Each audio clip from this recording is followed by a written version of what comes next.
मी देतो आहे। खरं तर आज मी आताच आझाद मैदानावर काही मुलं मुली प्रशिक्षित विद्यार्थी म्हणून त्यांना शिंदे सरकारने 6 महिन्याचा जॉब दिला आणि त्याच्यानंतर सांगितलं की आपल्याला रेग्युलर त्याच जागेवर केलं जाईल।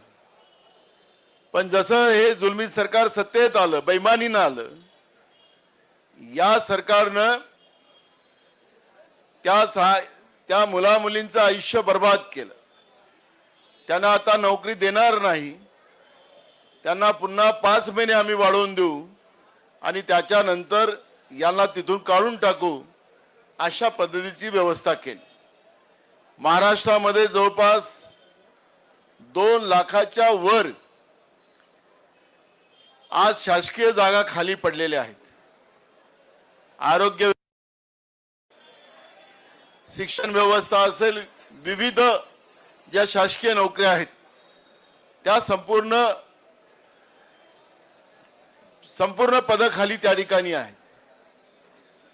पण नरेंद्र मोदीच्या सरकारने या देशामध्ये सगळी शासकीय व्यवस्था खाजगीकरण करण्याचं काम जे सुरू केलेलं आहे, त्या खाजगीकरणाच्या व्यवस्थेमुळे मोठ्या प्रमाणात तरुणांना बेरोजगार म्हणूनच आता राहावं लागेल अशी परिस्थिती निर्माण झालेली आहे। नोकऱ्या कुठेही मिळणार नाही। प्रायव्हेट कंपन्या आमच्या तरुणांचं आर्थिक शोषण करून त्यांचं आयुष्य बर्बाद करायला लागलेले आहेत। शासकीय नोकऱ्या बंद करून टाकलेल्या आहेत आणि अशा या परिस्थितीमध्ये या सरकारला वठणीवर आणायचं असेल तर विधानसभेमध्ये आम्ही आहोत, पण रस्त्यावरची लढाई पण आपल्याला लढावीच लागणार आहे। या सरकारला असं वाटतं की आम्ही अमरपट्टा घेऊन जन्माला आलेलो आहोत, आम्हाला कोणीच सत्तेतून बाहेर काढू शकत नाही, अशा पद्धतीचे जो माज या फडणवीस सरकारला आलेला आहे।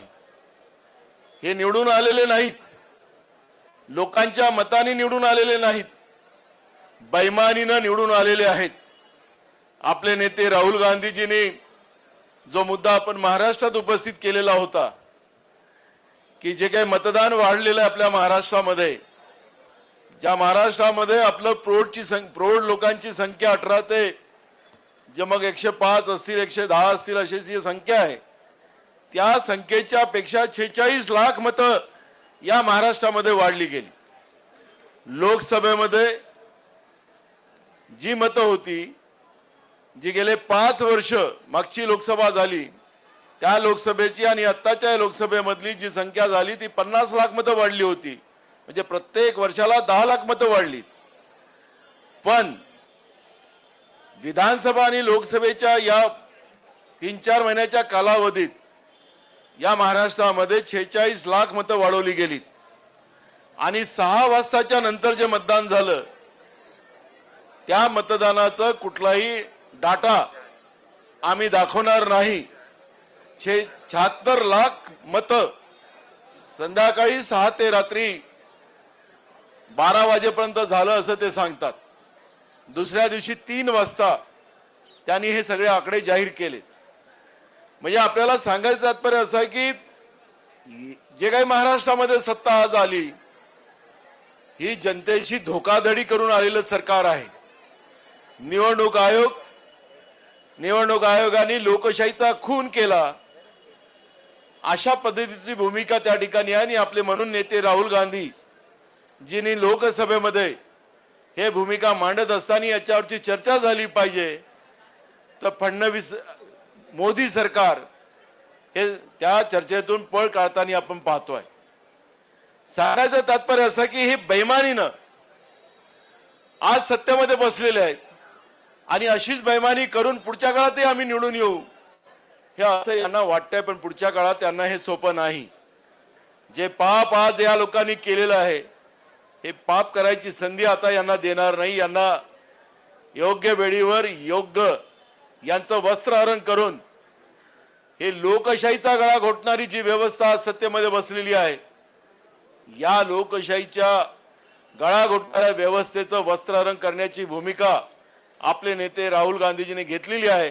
त्याच्यामुळे पुढच्या काळात यांचं हे बेमानीनं निवडून येण्याची कुठली संधी नाही. पण आता हे जे काय आयुष्य आमच्या तरुणांचं बर्बाद केलं जाते आहे, या आयुष्याला बर्बाद होऊ द्यायचं नाही. आमच्या तरुणांच्या हाताला काम मिळालं पाहिजे, तरुणींच्या हाताला काम मिळालं पाहिजे. या पद्धतीची भूमिका आपल्याला सगळ्यांना घेऊन लढावी लागणार आहे. आणि म्हणून मी आपल्या सगळ्यांना